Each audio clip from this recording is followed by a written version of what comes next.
Nakuta mtu anakaa mageto, alafu anapofunga mlango anatumia kufuli zaidi ya moja. Wengine anafunga kufuli, wengine anafunga kufuli 2, wengine kufuli hata 3. Alafu nasema unakaa mageto. The blood of Jesus. Yaani watu bwana. Hizo kufuli zote unafungia nini humo ndani? God have mercy upon us. Watu wanaokaa mageto anakuwa na kufuli 1. Na hiyo kufuli yenyewe sio ile makufuli makubwa. Ndio tu kufuli vya mchongo. Yaani vile vidogo. Hizo ndo kufuli ambazo mtu anafungia mageto.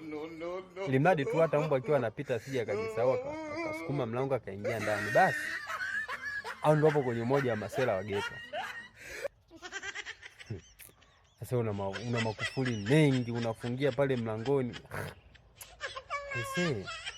Hebu tulia huko hosteli basi. Tutachoshana tu hapa.